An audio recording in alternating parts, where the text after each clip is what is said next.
Whether you're outside your house looking in or inside your house looking out, how the two things work together, the inside and outside of your house, is something that you should be thinking about when you're renovating your property or building a new house. I'm Elise Glink with ExpertRealEstateTips.net, and Sarah Susanka, she's the author of the Not So Big House series, and also outside the Not So Big House, has some thoughts about how to think about this relationship between the inside and outside of your property. Outside the Not So Big House is a concept that is hard for people to grasp because there's literally nothing else out there like it as far as I know. The house and the garden together are what make home, and they're interwoven.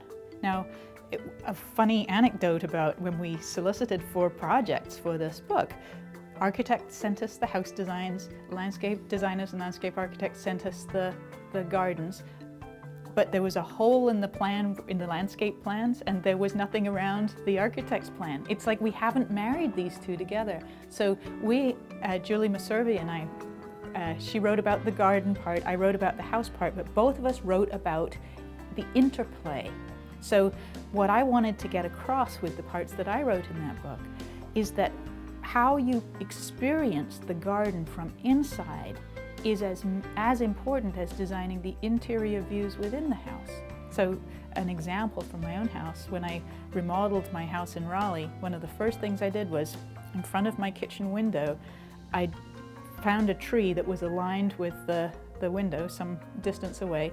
I hung some chimes there and I put a piece of sculpture underneath that, next to the tree, so that I have something focal to look at.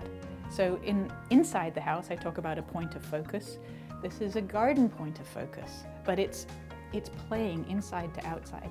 And I can't tell you how unusual it is to think that.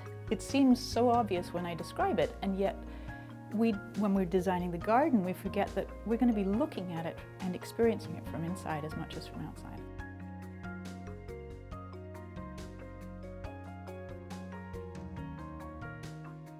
For more information on Sarah Susanka and her books, the Not So Big House series, visit my website, ExpertRealEstateTips.net.